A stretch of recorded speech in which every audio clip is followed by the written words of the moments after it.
3:44 de nuestro bloque económico.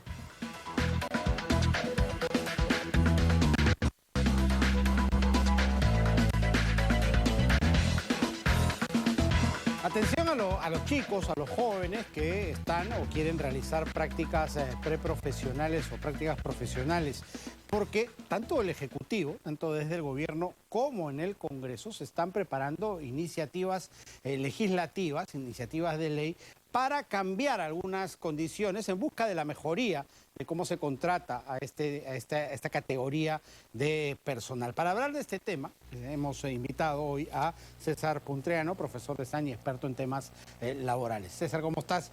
Un gusto tenerte de nuevo aquí en Contacto. Muchas gracias, Juan Carlos, por la invitación. Es un placer estar aquí contigo. En primer lugar, ¿cuáles son estas variaciones que tanto desde el Ejecutivo como desde el Congreso se están planteando y cuáles son las condiciones actuales en las cuales labora un practicante? Vamos por lo último, si me permites.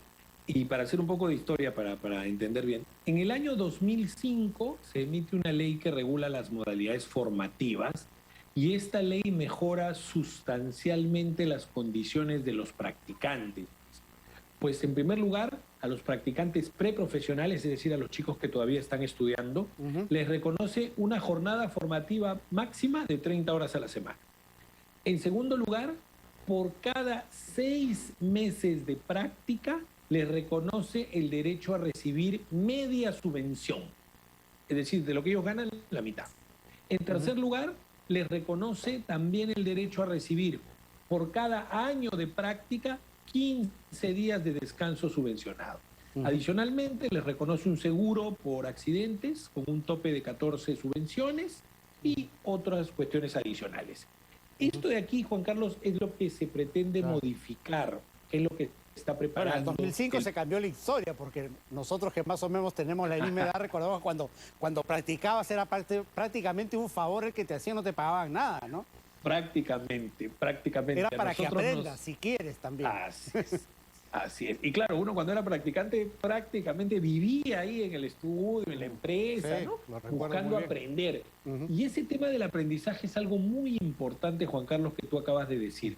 La finalidad de esta regulación sobre modalidades formativas es permitirle al joven que aprenda, que se enfrente a una situación real de trabajo. Por eso es que, desde mi punto de vista, lo que se propone no es conveniente. Y te voy a decir por qué. A ver, ¿qué es lo que se propone? A ver, en primer lugar, dijimos hace un momento que por cada 6 meses reciben media subvención. Lo que se propone es que si el practicante tiene una práctica menor a los 6 meses, se le pague esa media subvención de manera proporcional. En segundo lugar, de estos 15 días de descanso subvencionados al año también se propone que si el practicante realiza su práctica por menos de un año, se le pague de manera proporcional. Entonces, lo que estamos Esas serían básicamente las mismas condiciones de un trabajador regular. Eso mismo, o sea, se está asimilando prácticamente la modalidad formativa a una relación laboral cuando ese no es el sentido. El sentido es que el joven se forme. Y bueno, si adicionalmente le van a retribuir porque está dedicando su tiempo para que básicamente pague sus pasajes, ¿no? Y asume estos costos en que se puede incurrir, su comida, qué sé yo, en buena hora, pero... Porque el sueldo del practicante es el sueldo mínimo, ¿verdad? Es correcto, si es que realiza su formación en el tope de horas, que para el practicante preprofesional es de 30 y para el egresado es de 48 horas. Si es menos del tope, el ingreso puede ser menor a los 930 soles. Correcto. Entonces, yo lo que creo, Juan Carlos, es que el enfoque no es el adecuado. Me explico. Lo que los mismos estudios que ha hecho años atrás el Ministerio de Trabajo y hacen los expertos en economía laboral nos dicen que en el sector juvenil es donde la informalidad está en un mayor porcentaje. Si en el sector, digamos, de la gente mayor a 25 años la informalidad está en un 70%, entre 18 y 24 años es casi un 90%. Entonces yo creo que esta no es la manera de formalizar. Yo creo que el enfoque no debería ir por ahí. Porque aparte, a ver, ¿qué beneficio le das tú a una persona que se está formando en incrementarle los ingresos? Yo sé que a nadie le cae mal un ingreso adicional, pero me parece que no es lo que en lo que se debe pensar. Se debe pensar en darles trabajo formal a estos jóvenes una vez que egresan, una vez que salen de estudiar, dejan de estudiar. Entonces, aquí recuerda tú que ha habido muchas normas o proyectos y normas que han pretendido abordar esta informalidad en el empleo juvenil desde ¿te acuerdas la famosa ley Pulpín? Ley Pulpín.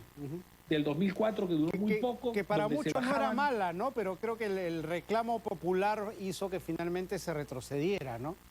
Sí, sí, mira, yo estoy entre esos, yo estoy contado entre esos porque si tú tenías 0 y te iban a dar media CTS, coge pues la media CTS, ¿no? Del lobo un pelo, como dicen. Entonces, ese es el gran problema de esta discusión laboral, ¿no? Que se quiere el 100% y si no es el 100% no es nada. Y lamentablemente nos quedamos en nada. Tenemos 80% de informalidad en el país. Totalmente. Y mira, pasó la ley Pulpín, luego la congresista Bartra tuvo un proyecto nefasto donde quería que las prácticas fueran gratis. Luego, ahorita nomás, la congresista Alba presentó un proyecto para justamente incentivar el empleo en este sector, diciendo que si, por ejemplo, tú ponías en planilla a un joven y le pagabas, por ejemplo, 1.000 soles de gratificación, podías deducir de tus impuestos 2.000 soles, es decir, el doble de los costos laborales. Iniciativa interesante, pero que lamentablemente no ha prosperado. Entonces yo creo que desde el Ejecutivo y desde el Congreso, y perdóname que te corte, Juan Carlos, en vez de enfocarse en generar más sobrecostos a las empresas que contratan practicantes para formarlos, yo creo que deberían enfocarse en formalizar esos jóvenes.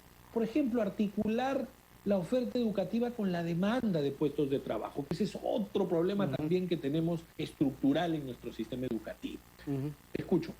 No, lo que te quería decir es diferenciar un poco porque son dos propuestas en realidad que están corriendo en paralelo. Lo que está haciendo el Congreso de la República, y creo que ya está casi lista, y la que está preparando el Ministerio de Educación desde el Ministerio de Trabajo desde el Ejecutivo. ¿Cuáles son las diferencias entre ellas o son muy similares?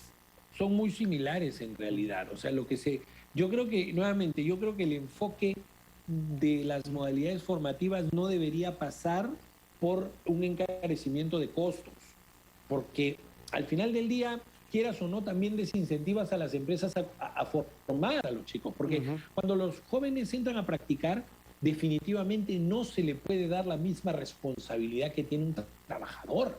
Y si ya se está pensando, aparte del sueldo mínimo, pagarle beneficios laborales de manera proporcional, eso desincentiva a cualquiera, ¿no? Porque el empresario puede decir, yo le doy la oportunidad a un joven para formarse, no le doy las mismas responsabilidades que a un trabajador y me va a costar como un trabajador prácticamente, entonces mejor no lo contrato así nomás, de manera informal. Eso va a ser una práctica informal. Entonces yo creo que a eso no deberíamos tender. Ahora, eso sí, llamó la atención que es bien importante que a los jóvenes se les forme en la profesión o en el estudio que están siguiendo, ¿no? Tiene que haber coherencia para que puedan ellos formarse. Perfecto, César. Muchísimas gracias, como siempre, por atendernos.